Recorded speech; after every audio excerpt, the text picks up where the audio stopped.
We graciously thank you for your numerous blessings bestowed upon us.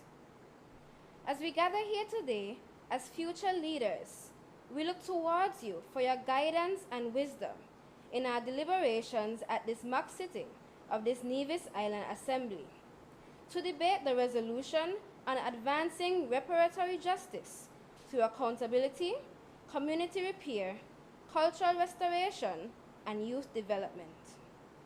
We ask you, Almighty God, that you open our hearts to accept those things that are true and to demonstrate love always, so that we and all citizens of this federation can live in peace and harmony. In all which we seek, in thy name, and for the sake of our Lord and Savior, Jesus Christ. Amen.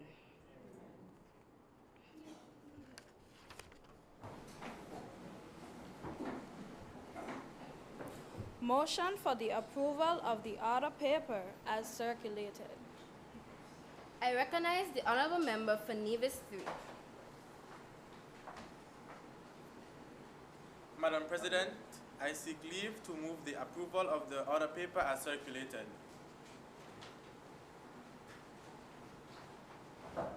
I recognize the nominated member for Nevis.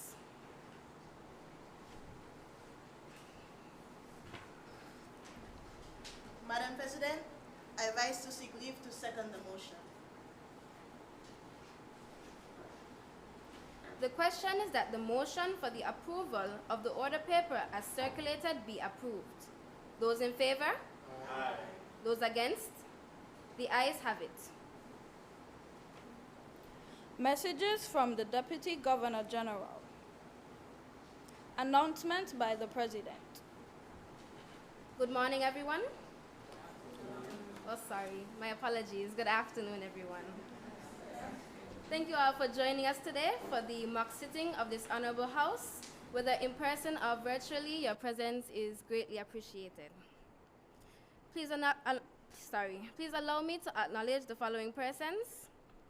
Her Honor, Mrs. Hailita Liburd, OBE, MH, the Deputy Governor General of the Island of Nevis, and Mr. Elmo Liburd. Honorable Michelle Slack Clark, President of the Nevis Island Assembly.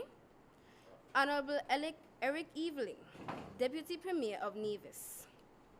Other members of the cabinets in the Nevis Island Administration. Honorable Latoya Jones, Special Advisor to the Premier. Honorable Dr. Janice Daniel Hodge, and Honorable Cleon Stapleton Simmons, members of the opposition in the Nevis Island Assembly. Permanent secretaries, heads of department, and directors of the Nevis Island Administration. Mr. Mario Phillip, Liaison Officer to the Nevis Youth Parliament Association. Miss Elise Harry, Community Organizer of the Nevis and, Community Organizer of St. Kitts and Nevis Repair Campaign. Miss Carla Astafan, Chairperson of the St. Kitts and Nevis National Reparations Committee. We also have Carla Astafan's daughter with us, Stara Isaac, who is also a volunteer of the Repair Campaign. Other members of the National Reparations Committee, specially invited guests, parents, guardians, friends, and well-wishers to our youth parliamentarians. We have two evaluators who will be evaluating today's mock sitting. Miss Angola Hendrickson.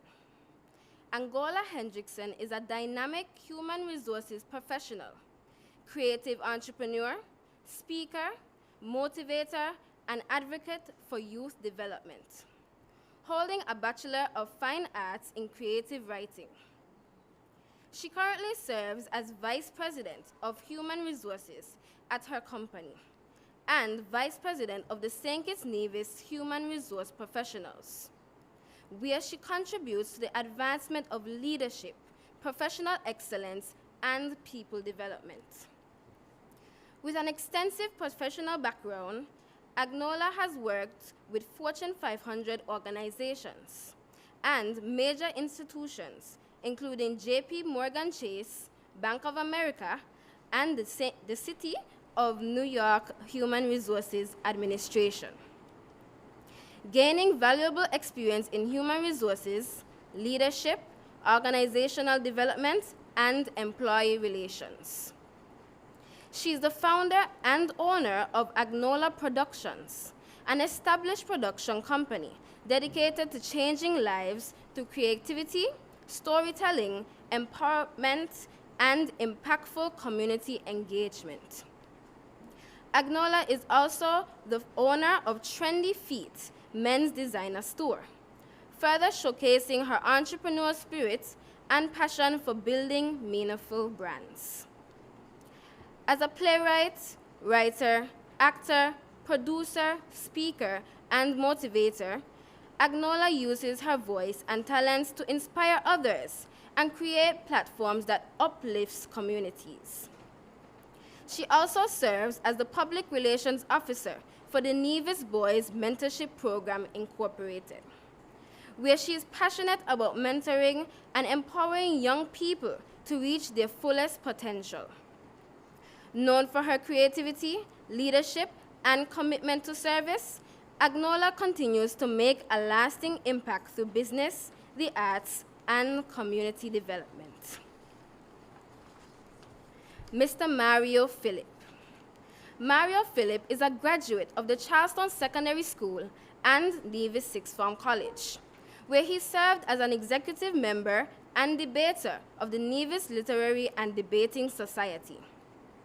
Mr. Phillip began his life of civic engagement by serving in roles such as Public Relations Officer of the Nevis Youth Council from the years 2013 to 2014, and alternate St. Kitts Nevis CARICOM Youth Ambassador from the years 2013 to 2015. His love for nation building led him to volunteer as a staff sponsor of the Nevis Island Assembly Youth Parliament during his years as a teacher of English at the Charleston Secondary School. Mario currently works as a gender officer in the Ministry of Health, Gender Affairs, and Social Empowerment, and a real estate agent with Hammeron Services Limited. He remains active in community engagement as a member of HOPE, Helping Our People Excel, Nevis Incorporated, the founder and chairman of the Nevis Boys Mentorship Program Incorporated, and a volunteer protocol officer with the Premier's Ministry.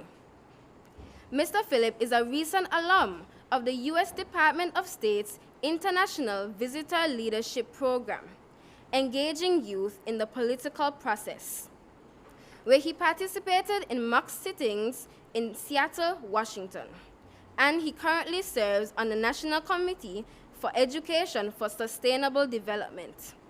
Above all, Mario Phillip is a child of God and a servant of Christ and community. At this time, I would like to ask everyone to turn off their devices or place them on silent so that we can avoid any interruptions during the mock sitting of this honorable house. Thank you. Papers to be laid. Statement by ministers. Personal explanations. Resolution. I recognize the honorable member for Nevis 2. Madam President, I seek leave to introduce the Nevis Island Youth Resolution, which focuses on the advancement of reparatory justice through accountability, community repair, cultural restoration, and youth development. And I also reserve my right to speak on this topic later.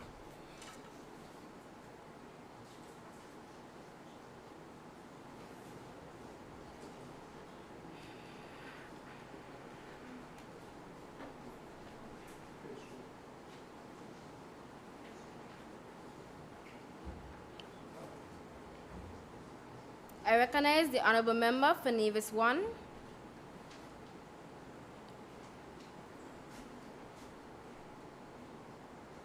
Madam President, I rise to second that motion and reserve my right to speak on the resolution later in this debate.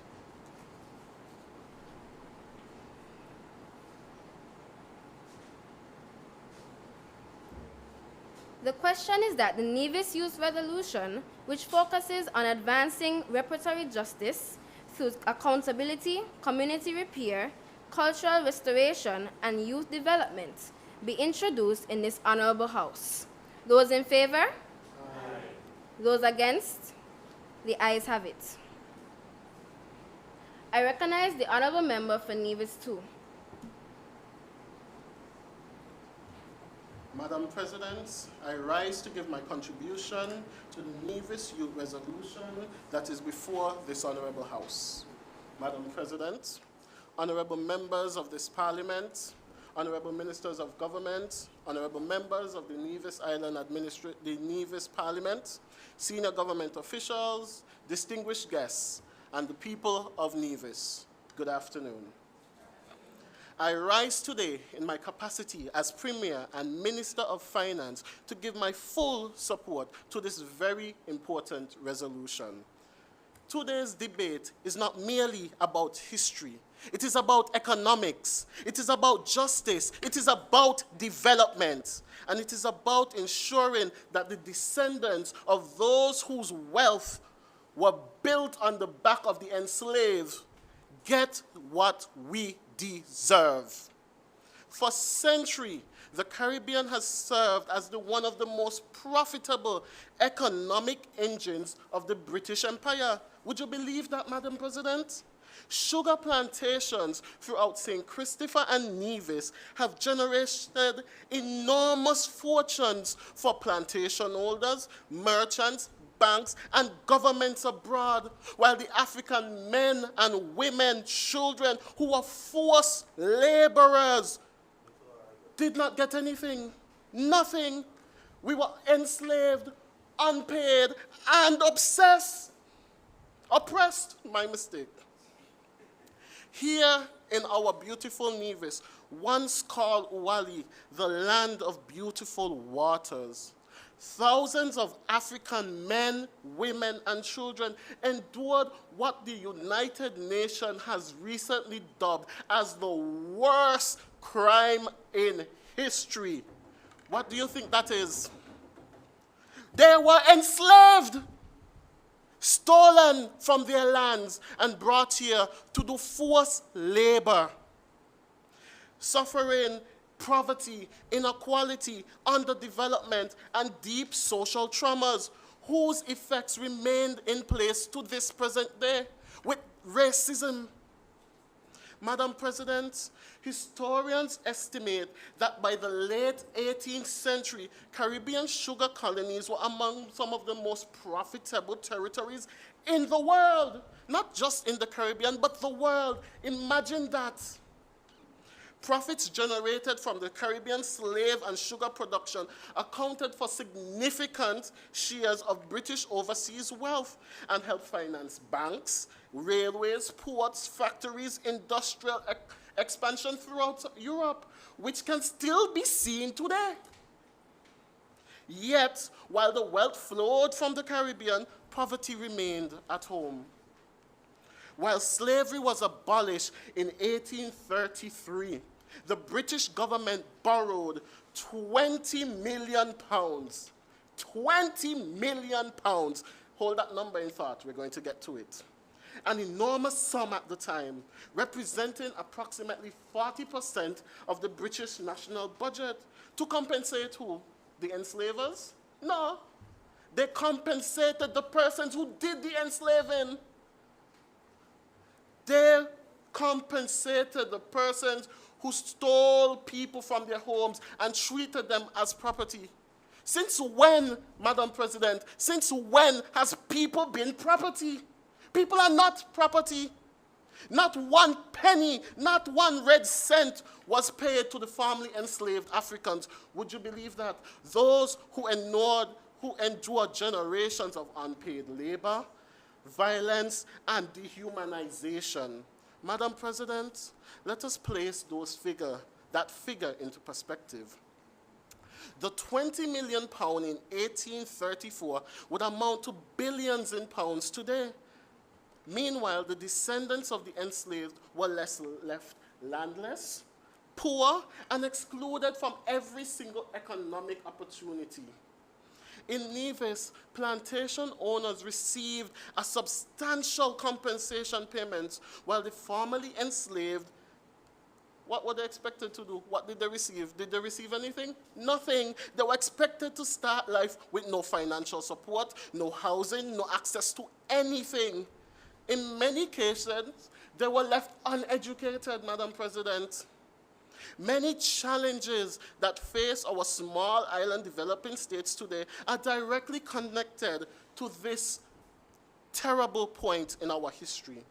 Today, the Federation of St. Kitts and Nevis has a national economic value at approximately $1.1 billion in the GDP, according to recent international money estimates talking about the GDP.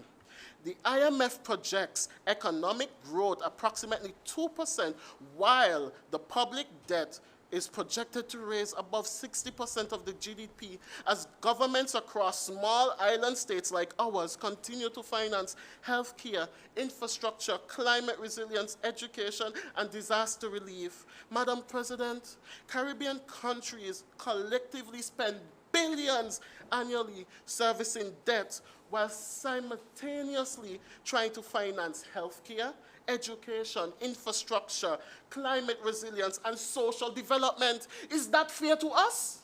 That is not fair. The IMF also warned that our current account deficits remain elevated at approximately 14 to 15% of the GDP, reflecting the vulnerabilities left by the enslavers to this day.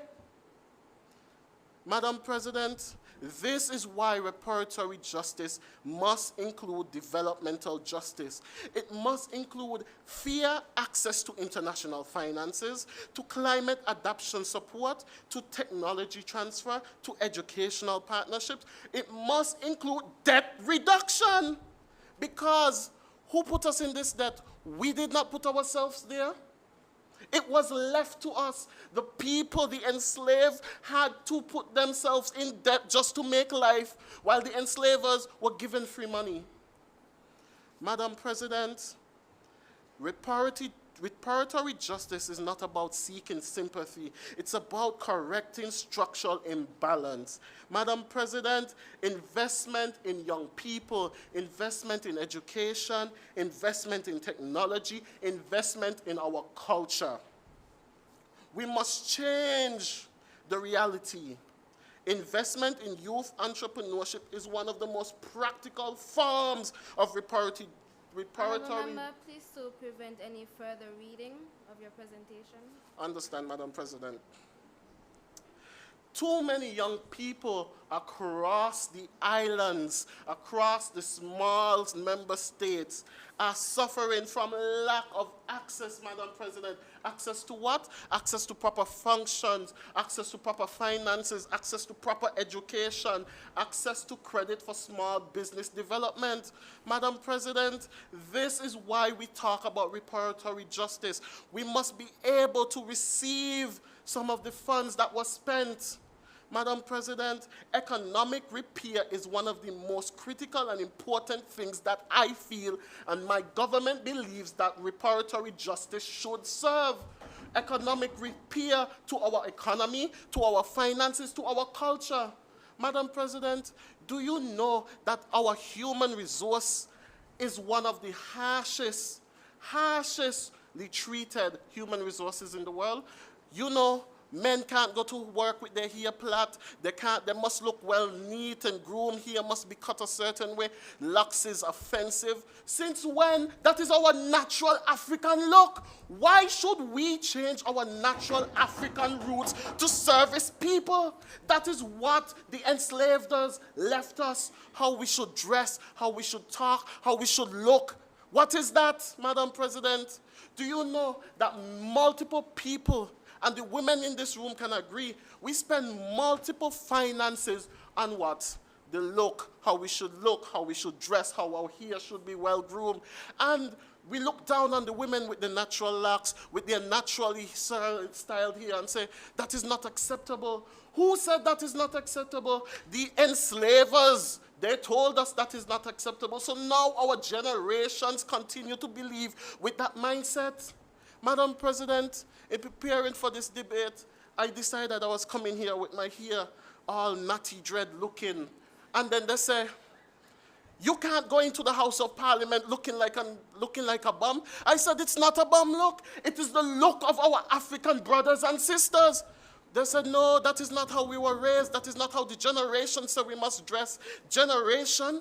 The generation? You mean the enslavers? The enslavers say we must cut our hair, we must look well-groomed and nice and how neat. Our African people look well, neat and nice. Our African colors, as you can see, is adorned today. What is wrong with our African wear? It is wonderful. Am I right or am I right? Okay. Madam President, touching back on economic repair, I believe we should, reparatory justice should fear and should service scientific and technological programs, digital skills training, cultural preservation, education reform, and support innovation and financing for small island states. Madam President, what do I mean by education? Do you know that our history, the history taught to our children, barely reflects the bad? It talks about the enslavers as these great people. Were they great? They weren't that great to me. Madam President, our history should be focused on our African culture, and also we need to bring back the proper and right African teachings, African language, our Taino language, which was lost, should be returned to our schools, and I'm sure the Minister of Education will touch on it. Our culture must be preserved. We need to talk more about our African cultures, the African drums, the African ways, the dance.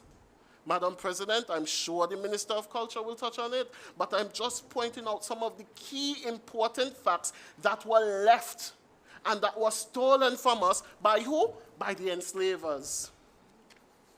Madam President, may I be allowed to read just this very important fact? I am encouraging the proposal for the establishment of the Nevis Youth Repertory Justice Advocacy Council. Why? Because young people must have direct and structured roles in shaping the policies geared towards young people.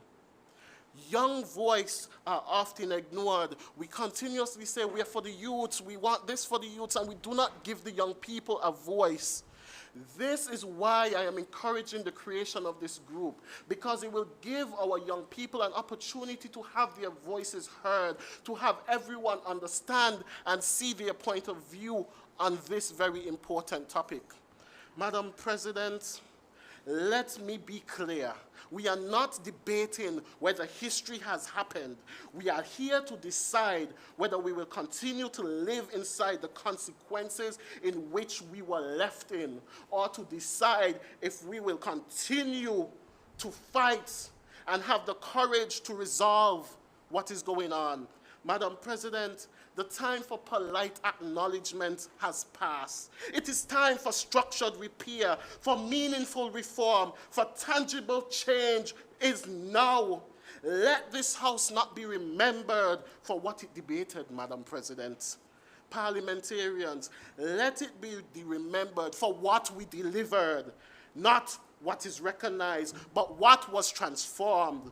And let it be said that when the moment came, we, the people of Nevis, my government and I. And remember, you have 1 minute remaining. Thank you, Madam President.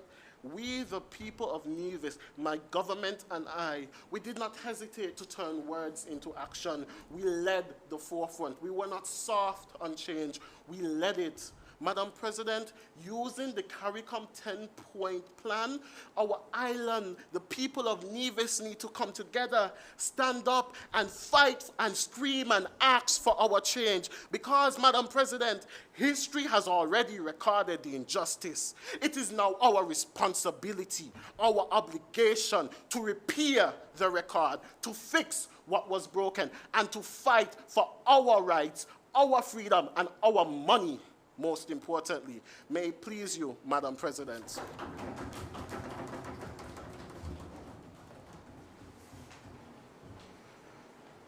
I recognize the honorable member for Nevis 4.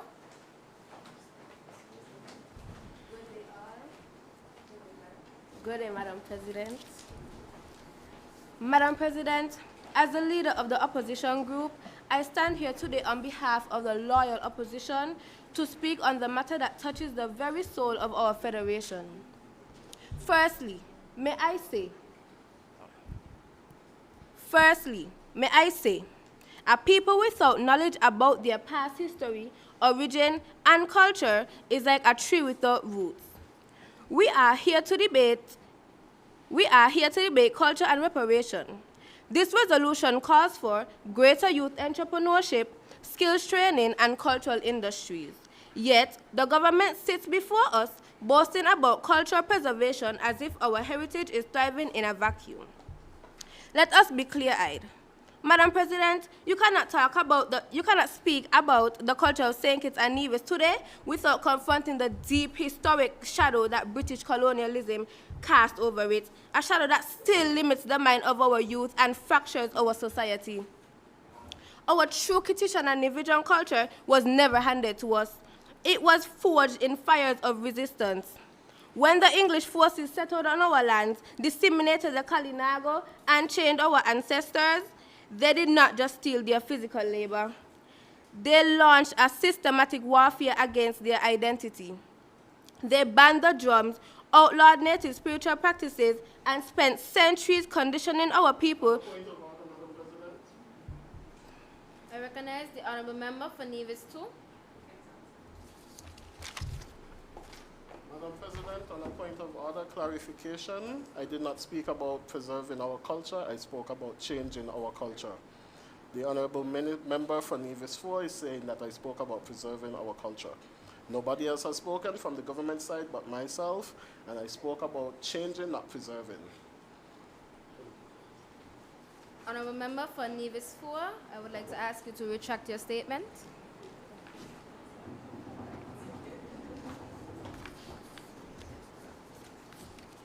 Continue.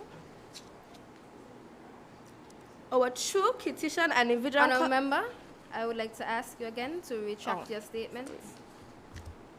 Sorry.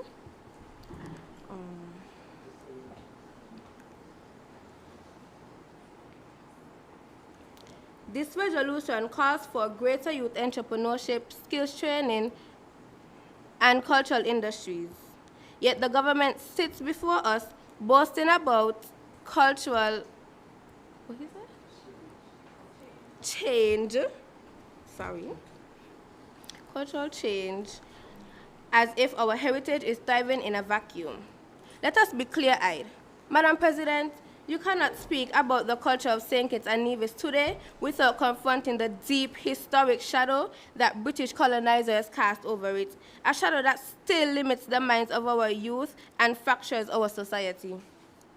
Our true Kittitian and Nevidian culture was never handed to us. It was forged in fires of resistance.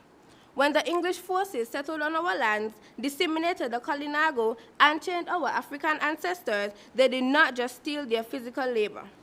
They launched a systematic warfare against their identity. They banned the drums, outlawed native spiritual practices, and spent centuries conditioning our people to believe that our language, our heritage, and our very skin were inferior. Madam President, the negative impacts of England's culture on our people are not dead historical artifacts. They are living, breathing wounds. Look first at our language. The colonial system institutionalized a form of linguistic self-contempt. We were taught to view our rich, expressive St. Kitts Nevis dialect, a beautiful language born out of survival, resilience, and resistance, as bad language or the mark of the uneducated.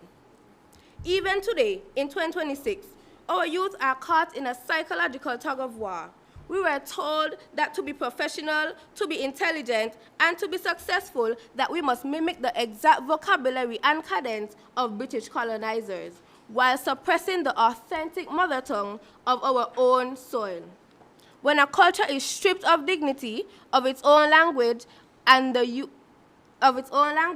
youth are stripped of their voice. Furthermore, Madam President, look at our social values. The English left us a legacy of rigid classism and colorism, a hierarchy that is taught to divide ourselves based on the shade of our skin and the prestige of our titles. They replaced a communal, earth-connected, and cooperative Caribbean way of life with a hyper-individualistic, materialistic mindset. Today, our young people are drowning in a negative current of Western consumer culture. We see them chasing foreign ideals of success, foreign styles of dress, and foreign standards of beauty. For instance, the idea of having long, straight, multicolored hair, false eyelashes, and bleaching our skin while ignoring the rich agricultural, community-centered traditions of our grandparents. Even our traditional folklore, our majestic masquerades, our bull, our clowns, which survived centuries of British prohibition, are treated today by this government as mere seasonal entertainment for tourists. We have allowed our culture to be commodified for foreign wallets rather than anchoring it as a core mandatory pillar in our national school curriculum. Madam President, the government has presented us with resolutions, but they fail to be specific on how they plan to provide greater support for cultural industries so that young people have real economic opportunities. The opposition declares today that true reparations must be cultural, psychological, and systematic. We cannot build a proud, self-sufficient, and truly independent nation on a crumbling foundation of colonial mockery. Therefore, on this side, we call for immediate radical action. We urge the Youth Parliament to stop skimming the surface of our history. Let us demand reparations that heal our cultural fracture left by England. Let us decolonize our minds, and let us boldly reclaim the unpolluted identity of St. Kitts and Nevis. May it please the Madam President.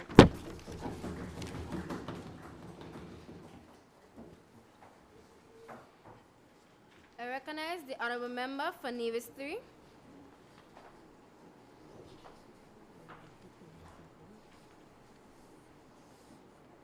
Madam President, I rise to give my contribution to the Nevis Youth Resolution. This before the Honourable House. Madam President, honourable members on the government bench, members of the opposition, specially invited guests, members of the viewing audience, and my fellow young people of Nevis. I rise today as Deputy Premier and Minister of Education on the government side to strongly support this resolution on reparatory justice. Madam President, reparations are not about begging for money. Reparations are about justice. They are about recognizing the pain, suffering, and damage caused by slavery and colonialism, and taking steps to repair that damage. For thousands of years, Africans were taken from their homes, forced onto ships, and brought to the Caribbean as enslaved. Here in Nevis, thousands of Africans were forced to work on sugar plantations under terrible conditions. They were beaten, denied freedom, separated from their families, and treated as property instead of human beings. Madam President, while our ancestors suffered, Britain and plantation owners became wealthy from their labor. Nevis was once called the Queen of the Caribbean because of the wealth produced from sugar, but that wealth was built on the backs of enslaved Africans. What makes this history even more painful is that after slavery was abolished, the British government paid compensation to slave owners, while the former enslaved Africans received absolutely nothing. According to records from the University College London Legacy of British Slave Ownership Database, enslavers in Nevis were paid over $1,551,000 for more than 8,800 enslaved Africans. Madam President, that was injustice then, and it remains injustice today. The effect of slavery and colonialism did not disappear overnight. Across the Caribbean, many countries still struggle with poverty, inequality, underemployment, and underdevelopment that can be linked to colonialism systems. Madam President, as Deputy Premier and Minister of Education, I strongly believe reparations are exceptionally important for education, because education is one of the main ways we can repair that damage caused by slavery and colonialism. During slavery, enslaved Africans were denied education because slave owners feared that educated people would fight for freedom and equality. Even after emancipation, many Black Caribbean communities still had limited access to quality education, proper schools, and resources. That inequality continued from generation to generation, and many of these effects are still visible across the Caribbean today. Madam President, there are still major gaps in our educational system. Schools lack enough technology and learning resources. Some students struggle to afford higher education. Some communities still face poverty that affects children's abilities to fully succeed in school. There are also major gaps in knowledge about our history. For many years, Caribbean students were taught mainly European history, while African and Caribbean history received far less attention. Too many young people in Nevis. Remember, you have 1 minute remaining.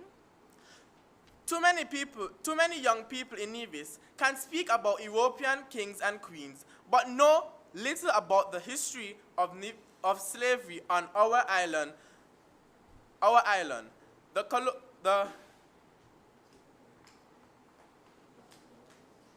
Kalinago people are the resistance and sacrificed our ancestors. Madam President, some members opposed may argue that slavery happened long ago for reparations to matter today. But I ask this House, if the effect of slavery are still affecting Caribbean societies today, why should the conversation about justice end? History still affects opportunities, history still affects development, and history still affects education across our region. Ignoring the problems will not solve it. Madam President, the government believes that truth must be spoken, history must be reminded, and justice must be preserved. Today, we have an opportunity to stand for fairness, education, development, and process for the people of Nevis and the wider Caribbean. So I urge all honorable members to support this resolution and stand on the side of justice and reparatory system. Let us choose truth over silence. Let us choose justice over ignorance. Let us choose progress for the future of our nation and our region. May it please you, Madam President.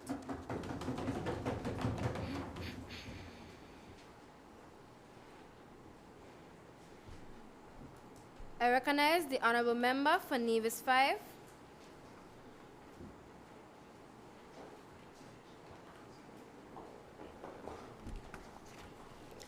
Madam President, honorable members, and distinguished guests in the gallery, good afternoon. I rise from the opposition bench not to reject the moral call for reparatory justice, as I firmly agree with the 2026 United Nations Declaration that the transatlantic slave trade and racialized chattel enslavement constituted the gravest crime against humanity. As a descendant of enslaved Africans, turning a blind eye or deaf ear to reparatory justice would dishonor my ancestors and fail future generations. However, I rise today to warn those in government that jumping onto the reparations bandwagon, for loss of a better term, viscerally and impetuously, without carefully analyzing the realities of Nevis and by extension the Federation, and without negotiating the best possible arrangement, would fail to deliver true reparatory justice for the people of Nevis. Furthermore, if I were to accept any resolution placed before this House, simply because I support the cause, without properly scrutinizing whether the people of Nevis are truly being prioritized, I too would be doing our people a grave injustice. Madam President, the very first section of this resolution calls for a joint bipartisan statement from the Nevis Island Assembly and the National Assembly of St. Christopher and Nevis, calling on the Parliament of the United Kingdom to issue a full and formal apology for its role in chattel enslavement and colonialism, and to enter meaningful discussions on long-term reparation guided by the CARICOM 10-point plan for reparatory justice. I must ask this government, why is the CARICOM 10-point plan the only guided document referenced in this resolution? How can you engage in meaningful discussions without documents with the local and federal realities? Madam President, the absence of a situational analysis and plan for St. Christopher and Nevis shows that this government has failed to do its homework, and I don't want to believe that it is that they are incapable. Additionally, why is the United Kingdom the only nation being approached? Why is the United Kingdom the only nation being approached? Must we ignore the historical role France also played in occupying our sister island? These questions are not meant to weaken the resolution, but to strengthen it. Madam President, reparatory justice is serious business, and as a small nation, we simply can't afford to fumble the bag. The government must return to the drawing board, conduct a proper analysis, and ensure that any approach taken genuinely benefits the people of Nevis. Another important aspect of this resolution concerns education. During enslavement, one of the most powerful weapons used against our ancestors was the denial of education. The enslavers understood the power of an educated people and deliberately restricted our ancestors from acquiring knowledge to maintain control over them. Therefore, I fully support the stronger teaching of African, Caribbean, and Nevisian history in our schools, as outlined in this resolution. Our children must learn that our history did not begin in chains packed onto ships like sardines. Our children, they must understand that we came from wealthy, organized, and powerful African civilizations long before colonization. But, Madam President, education must do more than remind us of our historical injustice. It must equip our young people with the tools, skills, and confidence necessary to succeed in the modern world, so they are never again subjected to the suffering. Honourable Member, you have 1 minute remaining. It is therefore imperative that this government approaches this House with the utmost seriousness regarding how any reparatory funds will be invested into education, curriculum reform, and long-term development, and how teachers will be trained and properly supported to teach these sensitive and important topics responsibly and effectively. Madam President, this resolution also calls for the development of public historical sites to honor the victims of enslavement. And I agree that such initiatives would greatly promote educational awareness and historical consciousness. However, I must point out a profound irony. This honorable House shares its grounds with the Alexander Hamilton Museum, and outside stands a life-size bronze statue honoring a man who directly benefited from the system of enslavement. So I ask, what moral bargaining power do we truly possess when we ourselves dedicate national resources to glorifying figures tied to the suffering of our ancestors? We must be honest with ourselves. Alexander Hamilton, like many men of his era, operated within and benefited from a system built on enslaved labor. Had we lived during his time, we would not be participating in this debate today. We would likely have been forced to serve him and his estate. Therefore, while we seek reparatory justice abroad, we must also confront the contradictions at home. As Bob Marley wisely declared, emancipate yourselves from mental slavery. None but ourselves can free our minds. Madam President, the final section of this resolution calls for stronger collaboration between Nevis, CARICOM, the African Union, regional universities, historians, and international partners to support research and policy on reparatory justice. Collaboration is important, but as a small island state, we must be careful not to allow external influences to define what reparatory justice should look like for Nevis. Our priorities, our culture, and our national interests must remain at the center of this discussion. Madam President, I conclude by reiterating that I do not reject the moral case for reparatory justice. I reject incomplete planning. Reparatory justice must be pursued with strategy, diplomacy, and seriousness. We must honor the sacrifices of our ancestors while ensuring that the actions we take today create dignity, opportunity, and stability for future generations. May it please you, Madam President.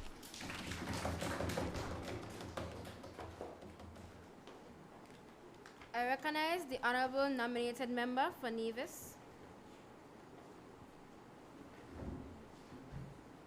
Madam President, I rise to give my contribution to the Nevis Youth Revolution that is before this honorable House. Good day, Madam President, honorable members of this House, distinguished guests, and fellow citizens. Today, I rise before you not only as the Minister of Health, but also as a representative of a government committed to justice, equality, and a national development. I rise to speak on the important issues of reparations. Reparations are not simply about money. Reparations are about acknowledging the painful legacy of enslavement, colonialism, and exploitation that affected millions of African people and their descendants across the Caribbean. For generations, the enslaved endured forced labor, violence, separations of family, poor living conditions, and denial of basic human rights at the hands of the enslavers. Even after emancipation, many were left without land, education, healthcare, or economic support. The effects of this history are still visible today. Many Caribbean nations continue to struggle with poverty, chronic diseases such as hypertension and diabetes, mental health challenges, and unequal access to healthcare and opportunities. As Minister of Health, I see firsthand how historical injustice has contributed to health disparities within our societies. Poor housing, limited access to nutritious food, and economic inequality all affect the well-being of our people. This is why reparations matter. Reparations represent a pathway towards healing and development. They are a call for former colonial powers to take responsibilities for the lasting damage caused by enslavement and colonization. Our government supports reparation because we believe justice should not be ignored simply because many years have passed. However, reparations should not only come from the form of financial compensation, they should also include in healthcare systems, education, technology, mental health services, and community development. Support for medical researches, hospitals, and public health programs would help improve the quality of life for future generations and address inequalities rooted in history. As a government, we are not seeking revenge or conflict. We are seeking fairness, recognition, and partnership. Reparations would allow Caribbean countries to strengthen their economies, empower young people, and build healthier communities. They would also send a powerful message that the suffering of our ancestors is acknowledged and their sacrifices will never be forgotten. We must also remember and honor the indigenous people of the Caribbean, including the Tainos and the Calinegos, whose communities and cultures were devastated through colonization and violence. their contributions to our Caribbean identity remain valuable and deserving our respect and recognition. Some may argue that the past should remain in the past, but the truth is, the consequences of the past contribute to affect the present. Ignoring history does not erase its impact. Instead, we must confront it honestly and work together towards meaningful solutions. In closing, reparations are about dignity, justice, and progress. They are not about giving generations a stronger foundation and ensuring that the wrongs of this history are recognized. As Minister of Health and as a member of this government, I proudly support the call for reparations and stand committed to building a healthier, fairer, and more united society for all. Thank you. May it please you, Madam President.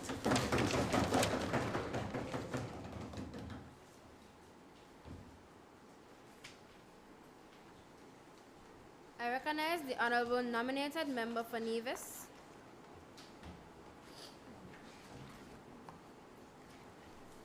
Madam President, I rise today to contribute to this debate on reparatory justice.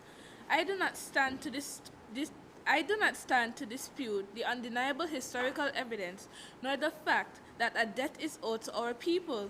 To do so would be to ignore the painful shared history of the Caribbean.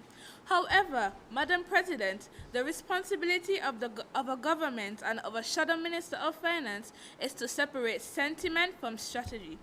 Passion without planning is merely political theater.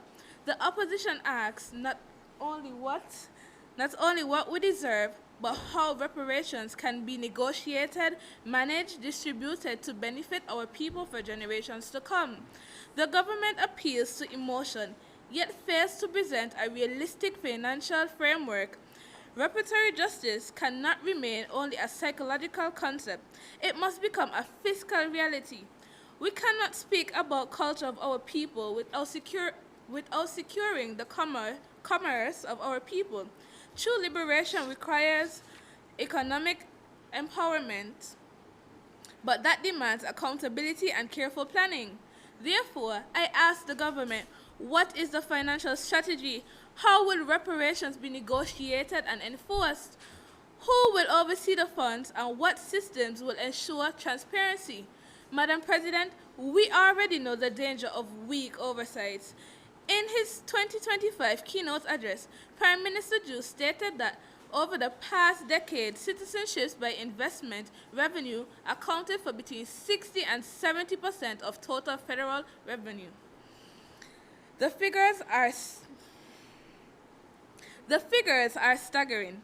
2022, $669 million. 2023, $620 million. 2024, $218 million. Yet, despite these enormous sums, questions remain about transparency and accountability. Where is the money going? What long-term national transformation has it produced? Madam President, justice without accountability can risk becoming another avenue for corruption. The resolution proposed a Nevis Youth Reparatory Justice Advisory Council. While the opposition supports youth involvement, we further propose the establishment of an ethical independent oversight body to monitor all reparatory funds and projects. Look around Nevis. Over the years, too many projects have been started but not completed. This cannot be the case for the proposal of this resolution. Every cent must be accounted for. A strong oversight body will protect the process from political interference, conflict of interest, and misuse of funds. Madam President, sustainable development is key. The resolutions call for greater support for youth entrepreneurship, skills training, and cultural industries, so the young Nevisians have real economic opportunities. We agree. Reparatory justice must invest in infrastructures, reliable energy, agriculture, technology, entrepreneurship, and skills training. It must create opportunities for Caribbean youth so they can build successful futures at home rather than feeling forced to migrate abroad. Finally, Madam President, we must ensure that our pursuit of justice strengthens Caribbean self-sufficiency rather than deepening economic vulnerability. Has the government considered the economic risks associated with strained diplomatic relations with major international partners? In the current climate of uncertainty, aggressive demands could dispute the trade agreement, foreign direct investment, and partnership that our tourism and financial sector rely upon. Further, how will CARICOM nations cooperate? How will funds be divided fairly? Who decides the priorities? With our regional consideration and measurable goals, reparations risks become merely another political slogan. Madam President, while the opposition strongly support the cause of this resolution, mental liberation alone is not enough without economic reform. Reparatory justice must empower Caribbean people to own, innovate, produce, and prosper. This resolution must also be accompanied by a transparent, accountable, and sustainable financial framework. Justice requires not only passion, but planning. May it please you, Madam President.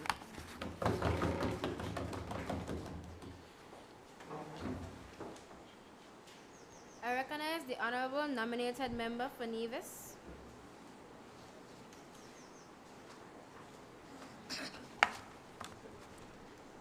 Madam President, I rise to give my contribution to the Nevis Youth Resolution that this is before the Honorable House. Good afternoon, Madam President, fellow members of Parliament, audience, viewers. As Minister of Culture, I rise in strong support of resolution on reparatory justice. Marcus Garvey stated, and I quote, "The world today is indebted to us for the benefits of civilization. They stole our arts and sciences from Africa. Then why should we be ashamed of ourselves?"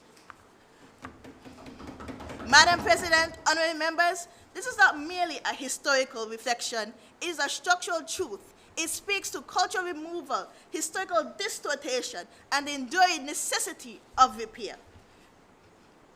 Honorable members, Madam President, the British Museum Latin America Caribbean collection holds approximately 62,000 objects in their collection. And Madam President, only 0.6% is on display. 99.4% of that collection is in storage. And not only that, Nevis is listed as one of those islands that has artifacts in the museum and is also in storage. Madam President, this is not an isolated case. This happens to multiple institutions across not just the UK, France as well, and also in the United States. Furthermore, cultural sovereignty cannot exist where historical memory is fragmented and externally controlled. For Nevis, this involves strengthening our archival systems and digitization and restoring heritage records connected to the enslavement of Africans, as well as the displacements and near erasure of the Kalinago and Taino people of this island and also the Caribbean region. Moreover, the Nevis Historical and Conservation Society has already taken meaningful steps to reclaiming fragments of our history, but we must continue to advocate for greater restitution, accessibility, compensation, and repatriation of cultural property held beyond the immediate reach of our people. A society cannot fully own their identity if their history is held somewhere, elsewhere. Marcus Garvey also noted, "A people without knowledge of their history, origin, and culture are like a tree without roots." Madam President, this reminds us the necessity of preserving our roots and understand how our communities were shaped. Thus, we can empower future generations with wisdom and resilience of those who came before them. Madam President, honorary members, the Nevis Cultural Development Foundation is in the schools and are teaching our young kids and also the students about our cultural heritage through the masquerade, the clowns, African drumming, and so forth, but we should also expand that in the education system for these to be a course where the kids could take on to further our cultural and creative industries. I must add as well that it may be controversial for Alexander Hamilton to be a sensitive topic when it comes to slavery. However, the Alexander Hamilton Society in the United States has been a major contribution to the island of Nevis by giving students yearly scholarships for education. So yes, it's a small step towards reparation, but it's still not enough. We must further fight for what is reparation and what is justice for our young people and our next generations after that. Madam President, we must continue to invest in youth entrepreneurship, skills training, cooperative enterprises. This would hinder young people from being trapped within cycles of inequality inherited from colonial systems. We must build systems that go beyond the limitations imposed by colonial systems and are grounded in the resilience that our people have already. Member, you have 1 minute remaining. Madam President, honorable members, for these reasons, I firmly support this resolution. Reparatory justice is not an appeal to sentiment. It is a structured pathway towards accountability, cultural restoration, and national development. I therefore urge this honorable House to support this resolution in full and to affirm that Nevis will not be a passive observer in this global movement for historical justice, but an active voice in shaping it. May it please you, Madam President.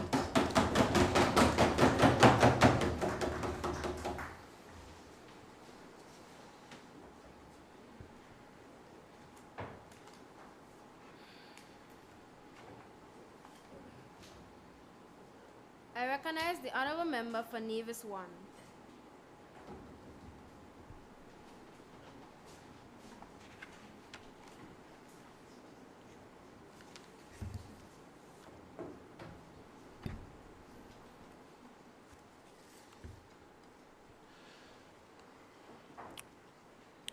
Madam President, honorable members of this youth parliament, I rise today in support of this resolution on reparatory justice. Now, some people hear the word of reparations and immediately act like they've seen a spider. We have sudden panic, some people start shifting in their seats, and we even have those that say, again, we're talking about enslavement in 2026. And I get it. History is uncomfortable. But, Madam Speaker, here's the thing about history. If you refuse to study it, it doesn't politely disappear. It comes back as inequality, poor health outcomes, lost opportunities, and entire generations asking, why are we still struggling? Madam President, the resolution is not asking us to build a time machine. If science and technology had invented one, trust me, half this debate would be over, and I would have skipped a couple of meetings using it. What this resolution is asking for is simpler. Will we tell the truth? Will we preserve it? And will we use knowledge to actually build something better? Because truth without action is just an emotional speech. And development without memory, that's dangerous. Madam Speaker, as the Minister of Science and Technology, I want to highlight something that people don't talk about enough. Data is power. Records are power. Memory is power. Madam President, that is not just historical archiving. That is digital justice. Imagine a young Nevisian student using AI tools to trace family history that was deliberately erased. Imagine you researchers at UE collaborating with CARICOM scholars to build accessible Caribbean historical databases. Reparatory justice cannot only mean a check. It must mean capacity. It must mean coding programs, digital literacy, innovation hubs, scholarships, all of which are highlighted in the order paper. In fact, Madam Speaker, the CARICOM 10-point plan, by the way, highlights this. So we are not inventing the wheel here. We are using it. Now, Madam President, I intend to bolster this presentation by addressing the objections of the opposition. Honorable member opposite said, why is it that only the UK is being approached? What about France and the Netherlands, etc.? Madam President, that is actually a point that favors this resolution, not against it. The UK is the starting point because St. Kitts and Nevis was a British colony. The compensation paid in 1833 was to slaveholders, and the line of accountability is direct and documented. We cannot refuse to treat a patient because we can't treat everybody else. So yes, a great starting point is the British, since we are of British colony, and then we move from there. Honorable member opposite also went on to say, why is only CARICOM mentioned? Where is the situational analysis specific for St. Kitts and Nevis? Madam President, with respect, the resolution mentions the CARICOM, the African Union, and regional universities. So the premise of that objection is incorrect. The African Union connects us to broader global reparations, Madam Speaker. And universities, including our own regional institutions, act as research and situational analysis. So when the member asks, where is it? The answer is, when you mandate university collaboration, you commission it. You fund it, you build it. The resolution doesn't arrive with every answer pre-packaged. However, it builds the infrastructure to find them. And St. Kitts and Nevis, as small as we are, sit at the center of all three. The last member opposite said sustainability is key, and I agree, Madam Speaker, completely. Remember, you have 1 minute remaining. Which is why I support the resolution. Madam Speaker, because sustainable development without addressing historical inequality is just development for some people. SDG 4, quality of education. The resolution supports this with scholarship, coding programs. SDG 8, decent work. The resolution again speaks about heritage tourism, digital archives, and innovation hubs. So the sustainability is there. And I'll add one thing. Sustainability requires data. Data is power. Madam Speaker, you cannot build a sustainable future on an incomplete understanding of how you get here. In conclusion, as Minister of Finance and Technology, I fully support the motion. Science and technology, I support it. Small islands don't survive in isolation. Innovation doesn't happen in isolation. The Caribbean's future depends on shared resources, shared technology, shared climate solutions, and shared educational platforms. Young people in St. Kitts and Nevis are currently told, you are the future, and this is in relation to the Youth Advisory Council. I just wish adults would occasionally act as if they believe in it, because too often, youths are the future. However, we are often seen as the ones to just say, put the doors there, but we cannot help to build the entire building, and I don't support that, Madam Speaker.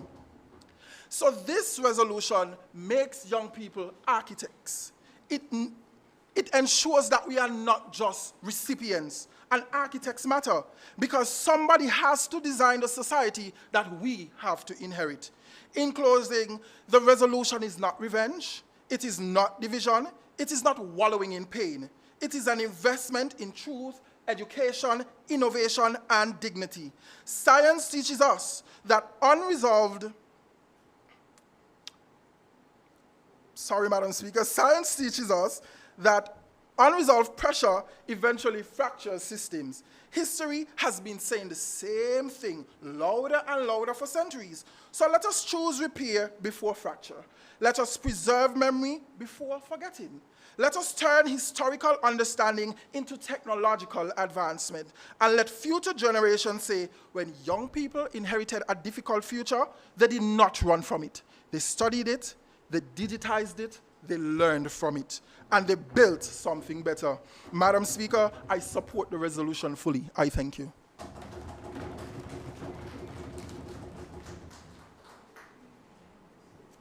May it please you, Madam Speaker. I recognize the honorable member for Nevis 2.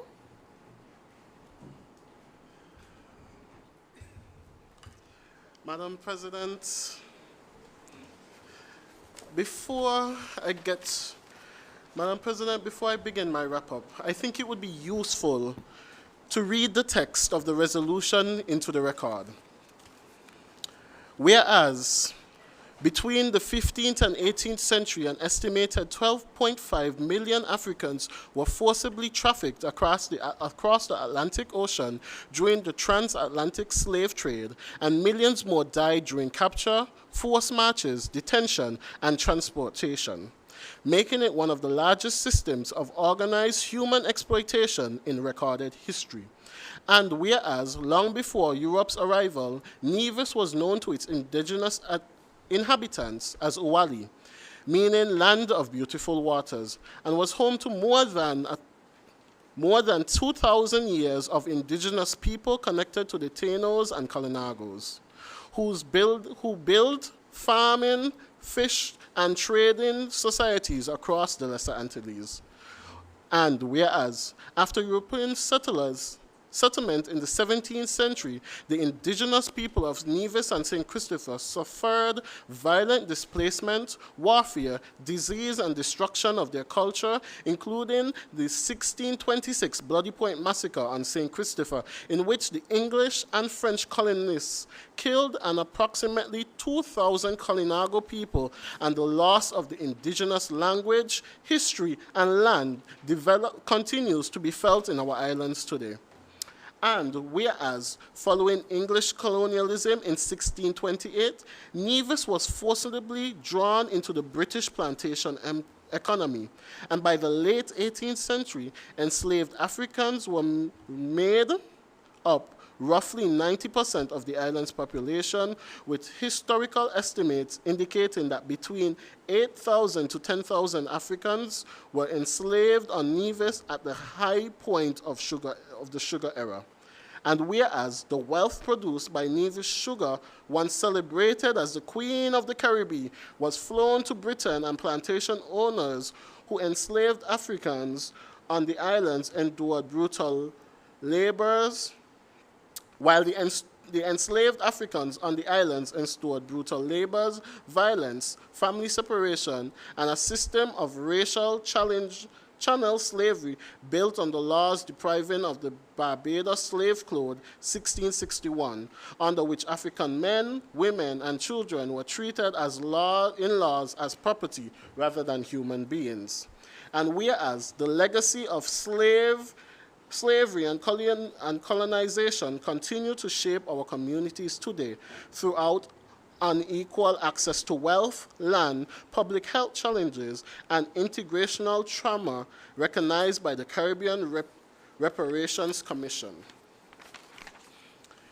which has noted that the persistent victimization of the descendants of enslaved African and indigenous peoples is reflected in illiteracy, public health crisis, psychological trauma, and chronic underdevelopment across our region. And whereas records in the University College London Legacy of British Slave Ownership database shows that when slavery was abolished under the Slavery Abolition Act in 1833, enslavers in Nevis were paid roughly $151.06 pound in compensation for 8,815 enslaved Africans, and enslavers in St. Christopher were paid roughly $329,393 pounds for 19,780 enslaved Africans, while the formerly enslaved themselves received nothing and were instead forced into further 4 years of apprenticeship system until 1838, that historians have described as slavery by another name. And whereas to pay for the compensation, the British government in 1837 borrowed £20 million and an amount estimated as roughly 40 cents of its annual national budget, a debt so that the British taxpayers only finished paying off in 2015, meaning that almost 2 centuries, the descendants of enslaved Africans in Nevis and across the Caribbean were effectively contributing throughout trade and commerce to a loan taken out to compensate the people who had enslaved their ancestors. And whereas in 2021, in 2001, Durand Declaration and Program of Action of the United Nations recognized that slavery and the slave trade, particularly the transatlantic slave trade, was appalling tragedies in the history of humanity, and affirming that their crimes against humanities and should also have been so. And whereas the United Nations General Assembly has recognized that trafficking and the channeling of enslavement of Africans was a crime against humanity of unparalleled scales and brutality, whose consequences are still visible today in structural racism, underdevelopment, and inequality affecting people of African descent worldwide. And whereas the CARICOM Reparations Commissions is setting out with a regional 10-point plan for reparatory justice, calling for, among other things, a formal apology, investment in education, public health support, psychological rehabilitation, cultural restoration, technological transfers, and economical developments of descendants of enslaved Africans and indigenous people.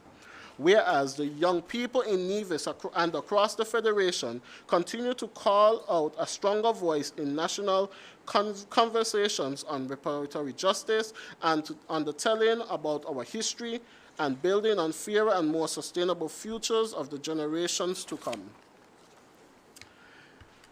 Be it therefore resolved that the Nevis Youth Parliament Association calls for a joint bipartisan statement from the Nevis Island Assembly and the National Assembly of St. Christopher and Nevis, calling on the Parliament of the United Kingdom to issue a full and formal apology for its roles in enchantment, enslavement, and colonialism, and to meaningful discussions on long-term reparations guided by the CARICOM 10-point plan for reparatory justice. The establishment of a Nevis Reparatory Justice and Community Development Program, which led from within the Nevis Island administration to address the social, economic, and psychological impact of slavery, colonialisms in our village and communities. The preservation, digitalization, and public records of connected to slavery in Nevis, including plantation inventories, compensation records, registers of enslaved peoples, and oral history, so that the lives, names, and contributions of the enslavers are permanently recognized as a part of our national story. Stronger teachings of African, Caribbean, and Nevisian history in our primary schools and secondary schools, and in the Nevis Sixth Form College, including the history of slavery and the resistance of our own island, the story of Uwali and the indigenous people, and the principles of reparatory justice. The creation of the Nevis Youth Reparatory Justice Advisory Council, made up of mainly of young people to advise the Nevis Island administration, the federal government, civil society, and regional bodies on reparatory justice, youth empowerment, and national development. Greater support for youth entrepreneurships, skill training, cultural industries, and cooperative enterprises in Nevis, so that young people can have a real economic opportunities, and so that inequalities rooted in our colonial past are not passed on to the next generation.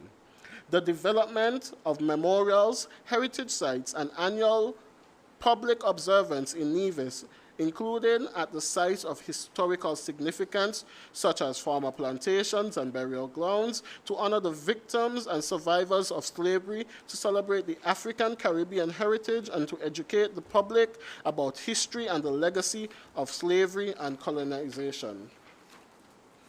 Stronger collaboration between Nevis and CARICOM, the African Union, regional universities, historians, and international partners to support research, education, advocacy, and policies on reparatory justice and the lasting consequences of slavery and colonialism. And to be further resolved that the Youth Parliament affirms that reparatory justice at its heart about the truth, healing, dignity, fairness, and sustainable development, and that the young people of Nevis and St. Christopher deserve to inherit a society grounded in justice and an honest understanding of our history and equal opportunity for all. Madam President, now that I've read the resolution, I would like to begin my wrap-up. And the good thing about it is the Honourable Member for Nevis 1 hit some key points that I don't have to touch on again. Thank you for that. The Honourable Member for Nevis 5 made some excellent points. And I think you should be on the government side. Come over. We'll work together to fix this resolution and make a great bipartisan bill. No offense, opposition leader. However, the Honourable Member, Shadow Minister for Finance, we have a Treasury Department, we have an Accountant General, we have persons trained in accounts, we are good when it comes to finances. We're in a stop and start government. My government, the people's government on this side, we're about actions, not just words. We're here for doing stuff and getting things done, not just saying we are going to do them. Madam President, the opposition thinks that the government is here to stop and start. We are not stopping and starting, we are following through. We all know that reparatory justice is what is needed for our people. We need to get back to our roots. We need to finance the problems that they started. They need to. And yes, we're going to start with Britain. As the member stated, we are a British colony. We were a British colony. The king is still our head of state. So once we finish with Britain, don't worry, Spain and France, get ready, because we're coming to them too. We want money from them as well, right? But you guys said something on this side that I have to ask a question. Are you afraid? Are you afraid of offending people? Or are you afraid of asking those who enslaved our people, our ancestors, for what is due to us? Because my government is not. We are not afraid whether we have to lose some friends, as we call it, and make some enemies along the way. We are here to get what is deserving of the people of Nevis. We are here to get what belongs to us. Our ancestors worked hard. They were in forced labor. We deserve what is ours. The history of our country and the history of their country was built on the backbones of our of the formerly enslaved, of our ancestors. So I think, and my government thinks, it is only fair that we get what belongs to us. Madam President, this resolution is not about division or resentment. It is about, and it's not about assigning guilt to the present generation for the historical crimes. History has shown and has proven what they have done. It is time for us to find out how to fix it. It is time for us to go after them to fix what needs to be done. It is about the acknowledgement of truth. It is about the recognition of historical economic justice. Madam Member for Nevis 5, you said about Alexander Hamilton's statue. Bear in mind, that statue was privately funded. Our local and national resources didn't lift one fund or one red cent for that. That was funded. And as the Honourable nominated member, the Minister of Culture stated, the Alexander Hamilton grouping provides scholarships to students right here on the island. I was one in high school, so of course I will push for it. That shows, that statue shows that that great man in American history came from a small island like ours. Understandably, he owned slaves. And I feel, and my government feels, they should pay for that. And how do they pay for that? More money for scholarships, right? More money for scholarships. This resolution is about repairing systems of inequality. It's about building more fair, resilient, and inclusive future for all our people, especially our young people. Because as young people, we want to see other young people lifted up. We want greater opportunities for young people. Economic fairness requires historical honesty. No nation can truly move forward while ignoring the foundations upon which inequality was built. Today, my government and I affirm to the people of Nevis, understanding both our painful history and on our enormous potential. We affirm that our future must be rooted not in dependency, but in empowerment, not in silence, but in truth, not in exclusion, but in opportunity. And if we truly believe in justice as the government does, as we truly believe in equality as this government does, and if we truly believe in development as this government does, then we must have the courage and we must have the courage and we must be courageous enough to have these conversations openly and honestly and deeply. Do not be shy. Stop fighting. Join the team. Let us fight together. Let us create a bipartisan bill that we can push forward. Let us present as a united team and go after those who were enslavers. You hear when they're done pay off the bill? In 2015, while we still have debt from since back then, why should we not go after them? Opposition, members of the opposition, let us not look at where we stand in this honorable house, but let us look at what history has done to our people. My ancestors, your ancestors, do you not think that the people of Nevis elected us to come together, to work together, to get what is deserving to us? Madam President, as I conclude and wrap up, I feel, my government feels, the people's government feel that we should not only be looking for finance, we should be looking for investment in education, in culture, in science and technology, and most importantly, in health. In health. Madam President, I wish this resolution a safe passage through this honorable house. May it please you.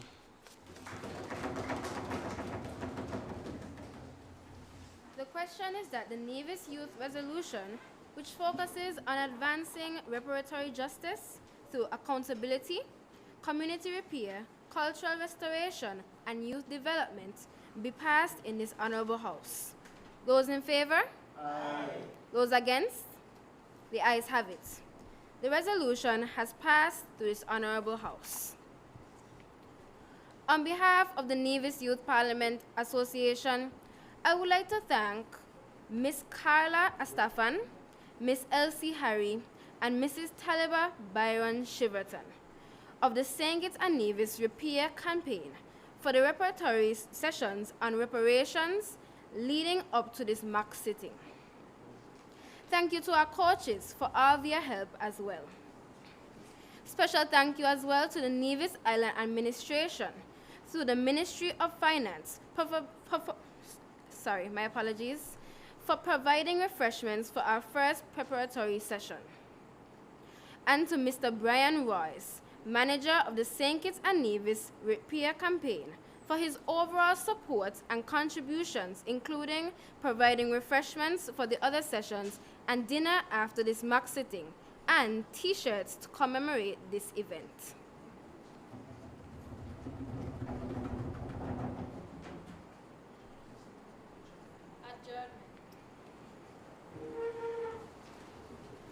I recognize the honorable member for Nevis 3.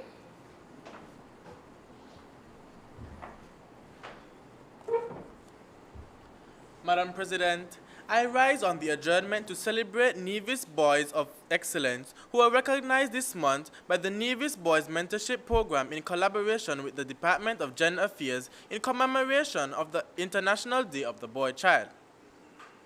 This is a significant day celebrated each year on May 6th to focus on unique needs, potential, triumph, and challenges of our boys not only in Nevis but around the world.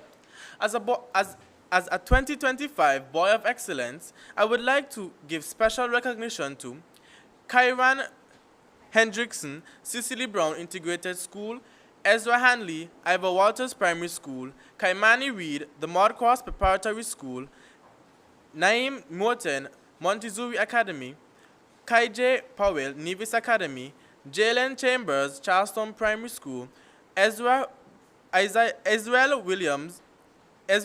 Webb, St. Thomas's Primary School, Hanzo Utley, St. James Primary School, Elvon Herbert, Violet O. Jeffers Nichols Primary School, Tajian Truss, the Elizabeth Pemberton Primary School, Iron Dadjit, Joycelyn Liebert Primary School, Cleston Bartlett, Gingerland Secondary School, Jediah Carter, Nevis International Secondary School, Kaimani Newton, the Charlestown Secondary School. Madam President, we not only celebrate that, but their parents and family members. May their names ever ring out from this blessing island of Nevis for greater and success. May it please you, Madam President.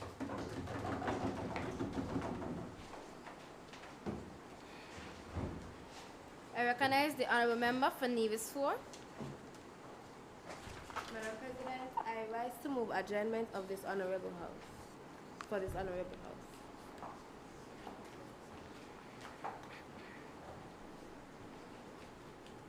I recognize the honorable member for Nevis 5.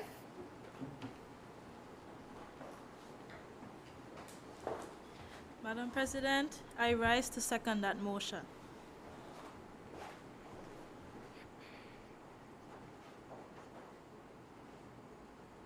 The question is that this honorable house be adjourned, signed, die. Those in favor? Aye. Those against? The ayes have it. This honorable house is adjourned, signed, die.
First and foremost, I want to give thanks to Almighty God for His grace, His mercy, and His guidance, and for giving us the opportunity to see another day and to see another mock sitting. Without Him, none of this would have been possible. We pray for His continued guidance. Permit me to accept the protocol that has been already established. However, I'd like to acknowledge the presence of Her Honor, Mistress Hailita Liebert, OBEMH, Deputy Governor General of Nevis. We have Honorable Eric Evelyn, Deputy Premier of Nevis. We have also like to acknowledge Madam President, Honorable Michelle Clark of this Honorable House. I'd like to acknowledge Honorable Janelle Nisbet, Honorable Latoya Jones, Special Advisor to the Premier, Honorable Dr. Janice Daniel Hodge, Member Opposite in the Nevis Island Assembly, Mr. Mario Philip, Liaison Officer to the Nevis Youth Parliament Association,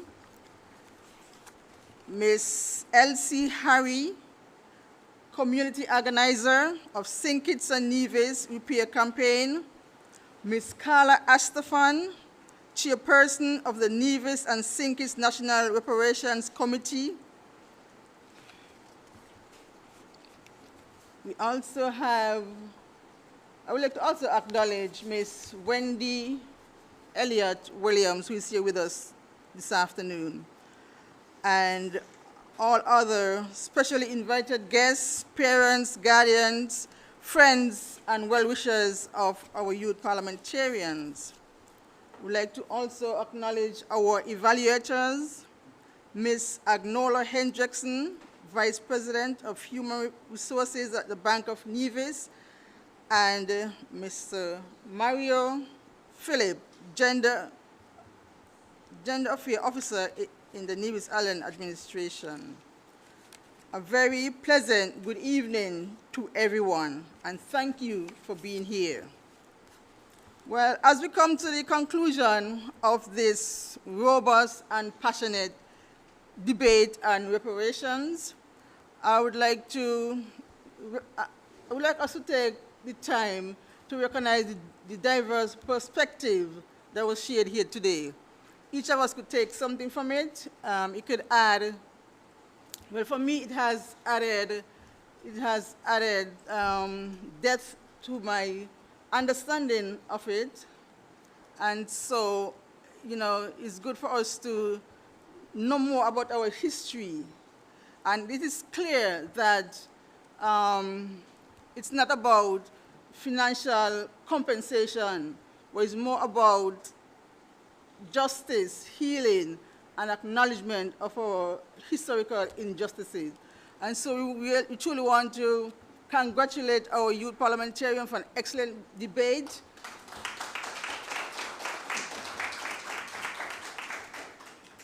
And we also ask them to congratulate themselves. They did extremely well, and so we want to say thank you to the Repair Campaign for all the preparatory work they did leading up to this mock sitting. Their impactful and insightful presentation here today shows that it was really edifying for them and laid the foundation, and they have done well, and we truly appreciate them.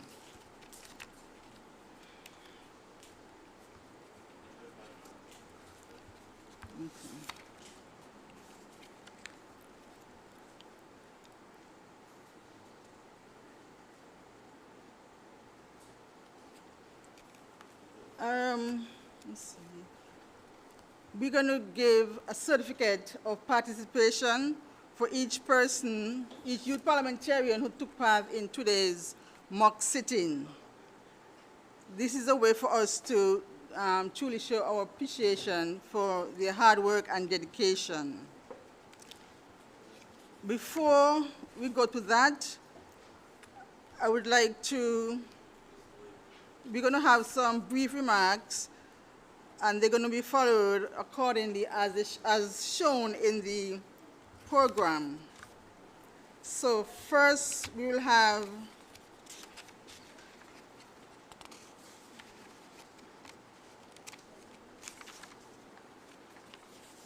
well, before we have the brief remarks, I think we should do the distribution of certificates first.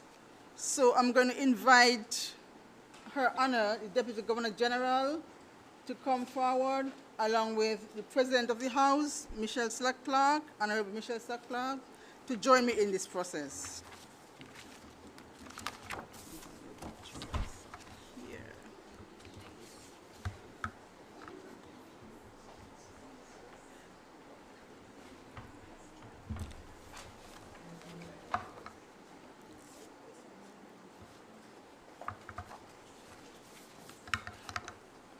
We have Chris Clark.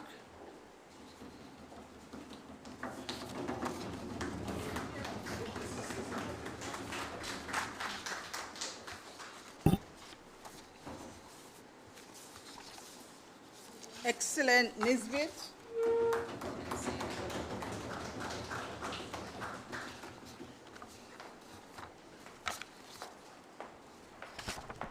Sadie Coffey.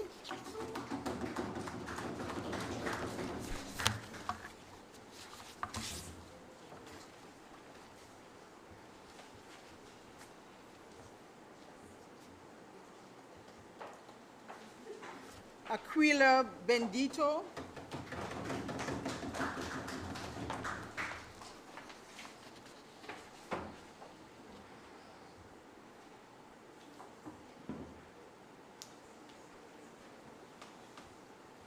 Kenza Daniel.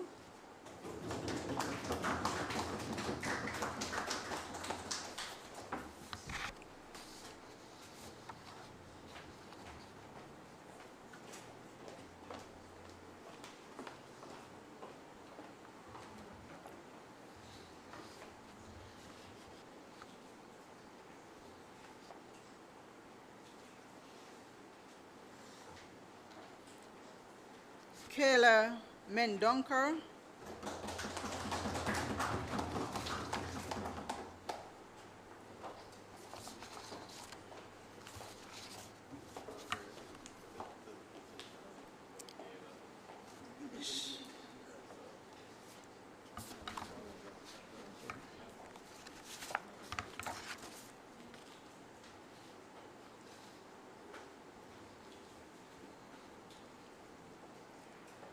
Shania Watley,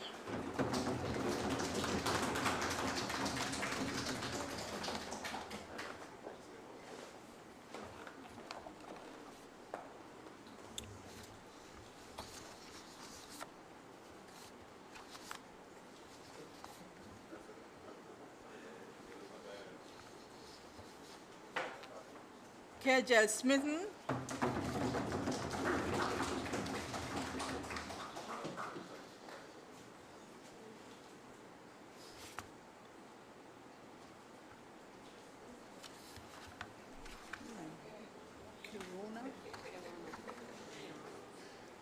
Kerona Pierre,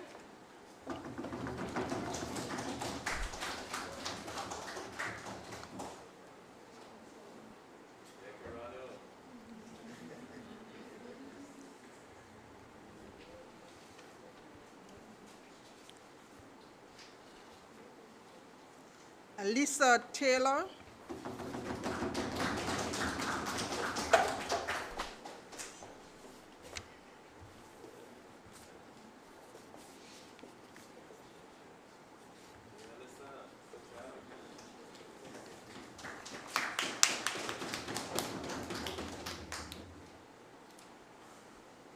Alisa Jeffers,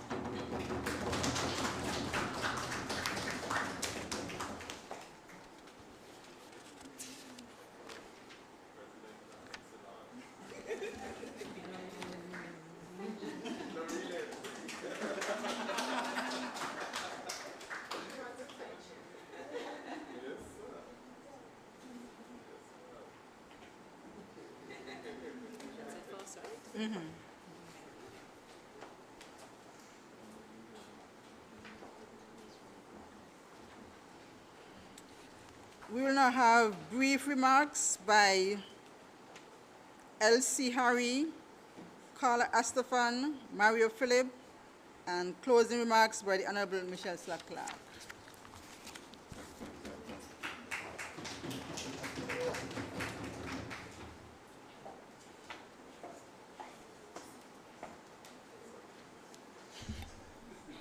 Good afternoon, everyone.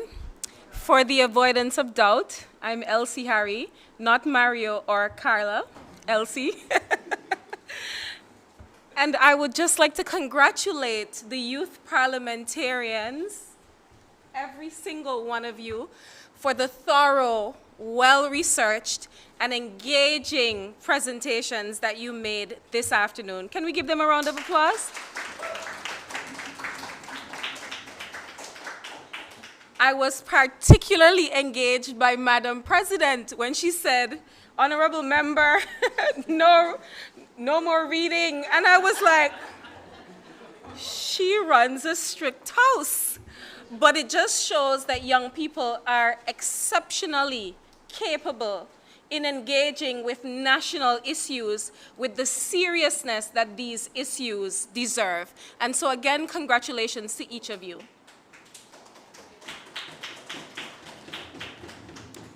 I am the consultant community organizer for the Repair Campaign here in the Federation of St. Kitts and Nevis. The Repair Campaign is a non-governmental organization and a social justice movement that supports and advocates for reparatory justice in line with the CARICOM Reparations Commission. I grew up over on St. Kitts, and I was a youth parliamentarian myself. And so when I became the community organizer with the Repair Campaign, I took it upon myself to ensure that the young people were engaged on the matter of reparatory justice. Reparatory justice is not just a distant academic or diplomatic conversation. It is a living issue, and I am of the firm belief that young people are capable of interrogating and shaping this issue. And this display here today proves me right, so I'll just go ahead and pat myself on, on the back. And so I'm also grateful to each of you for coming out here today, and to the administrators of the Nevis Youth Parliament, Michelle Clark. Actually, Michelle and I were youth parliamentarians together at a Commonwealth Youth Parliament sitting many years ago. And so when I returned to the Federation, I was happy to see that she was the president of the Nevis Island Assembly. And that just goes to show that what you do now is paving the way for where you will go in the future. So thank you, Madam President. Thank you to Ms. Myra Williams and Mario Phillip, and to all of the coaches and the trainers, and to Ms. Taliba Byron Shiberton, Mrs. Taliba Byron Shiberton, attorney at law, for coming on board to assist with these training sessions as well. All in all, we are extremely grateful for the support, and the Repair Campaign is eager to continue to do work in the Federation to advocate for reparatory justice. Thank you.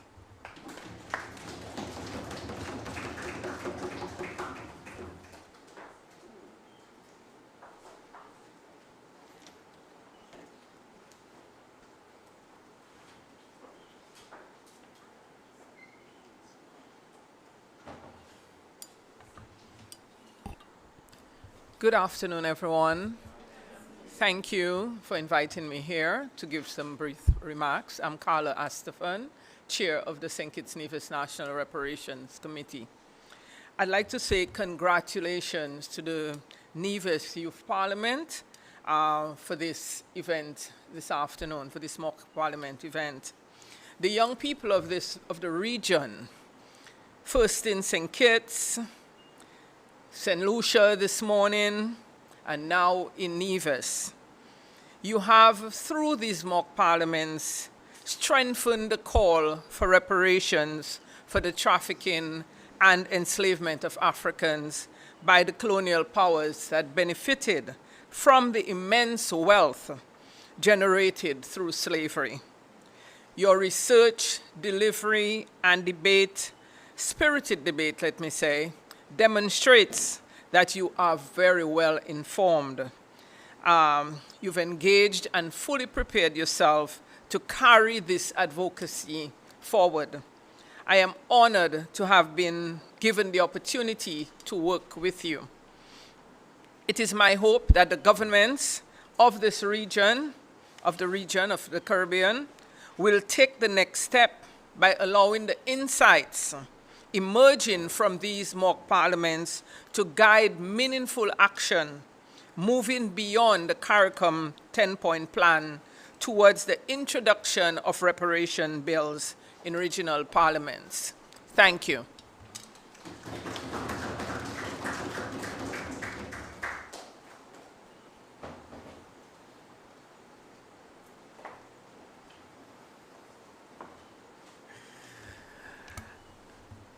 I am Mario Phillip. And, to avoid all doubt, I just want to say to our youth parliamentarians, a job well done. A job well done. You caused me to think quite a bit, to smile often, and to just beam with pride as you delivered today. I know that the hard work that we would have put in over the past few weeks, from your presentations this afternoon, we can see that it has paid off. The Nevis Youth Parliament Association exists to ensure that young people, as you have seen here today, engage with the rules of parliamentary procedure, and they're able to engage in civic dialogue and discourse on matters that are important to our nation and our region. And I think that what they would have done today has clearly showed that they can do that, and I look forward to see what they would do in the future. I want to give a call to other young persons who may be listening and are in this room as well to join the Nevis Youth Parliament Association, lend your voice to national and regional issues, and you'd also be able to hone your skills that would help you to be a great advocate for yourself and other young persons.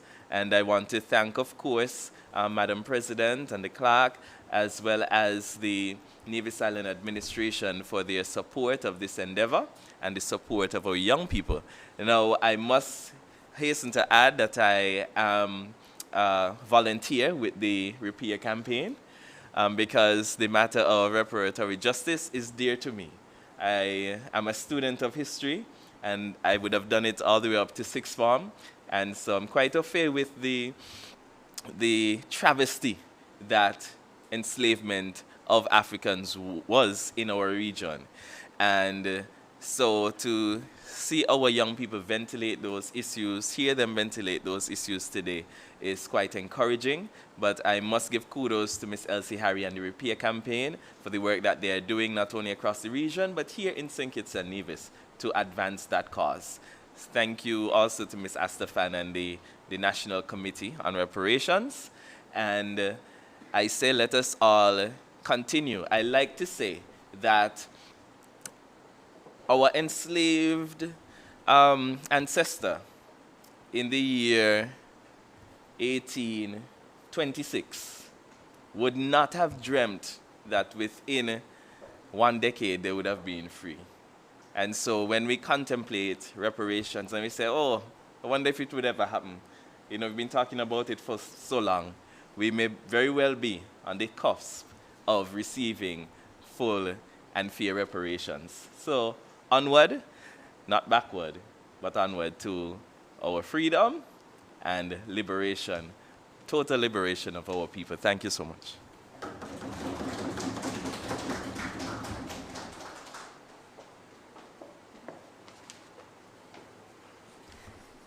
Good afternoon, everybody, and thank you again for coming. I want to join with the others in commending our youth parliamentarians on a job well done. They went through multiple sessions of training. They received lots of information from their coaches, from Elsie, our community organizer for the Repair campaign, from Ms. Astafan, our chairperson for the National Reparations Committee. They would have received internal training in relation to lawmaking and public speaking, and they also benefited from legal insight from Ms. Taliba Byron Chiverton, who just left, who did an excellent presentation as well in relation to making the case for reparation and arguments against it. So they came here and they achieved multiple things by this exercise, or what led up to this exercise, in that they have joined the argument and the conversation in relation to reparations. They went through a theoretical and practical exercise which our leaders, our parliamentarians engage in on a regular basis. And so I believe this exercise should benefit them not only now, but as they continue to embark on plans for their career and general public speaking engagements and practice. So I am happy that they were able to do it and to do it so well today. They did an excellent job and we are indeed proud of them.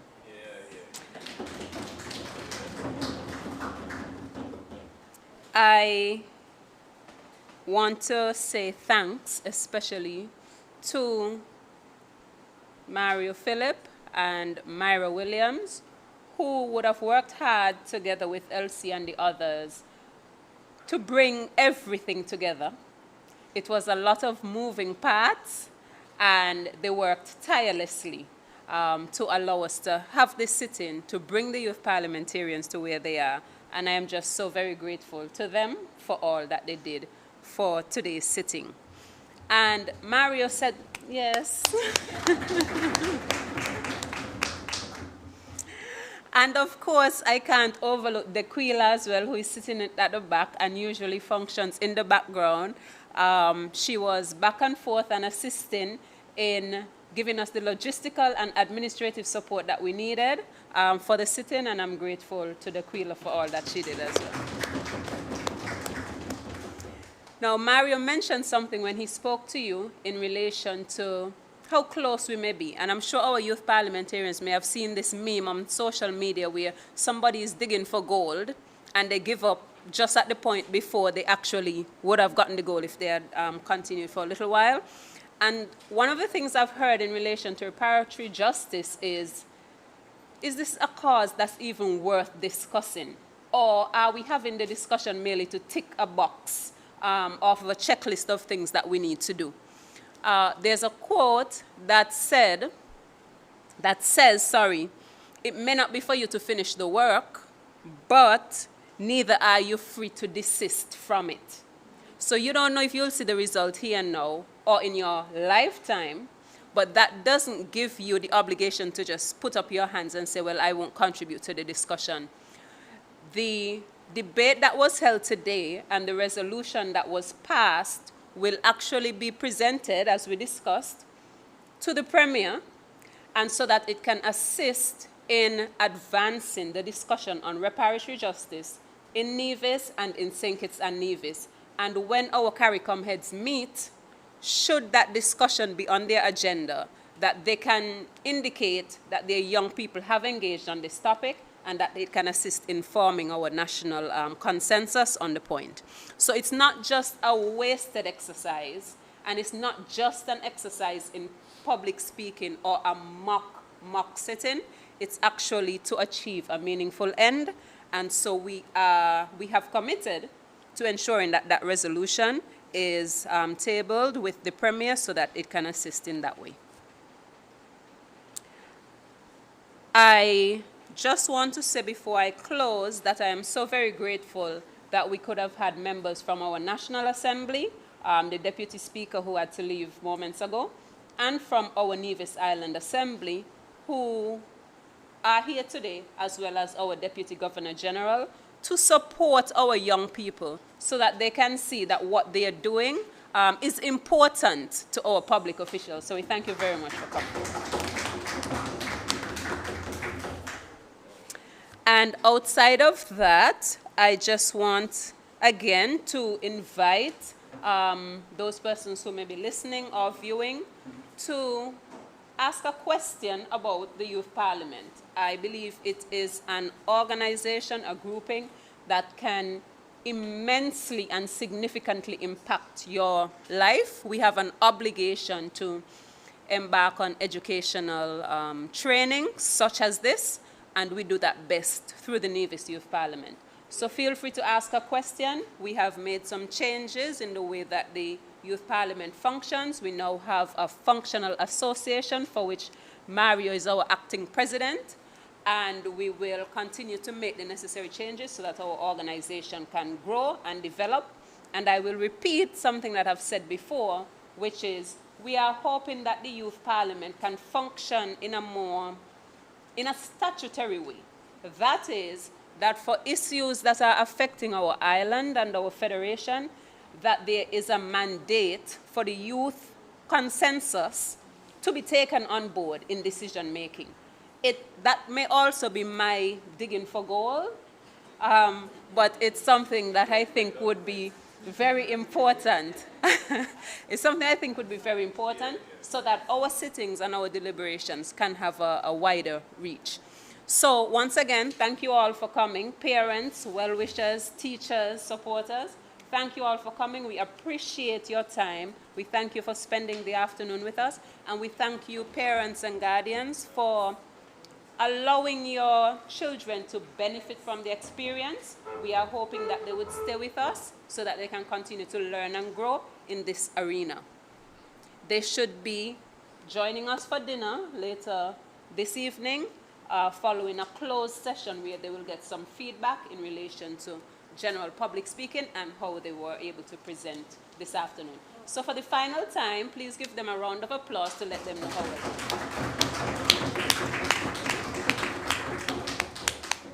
Thank you for coming and have a pleasant evening.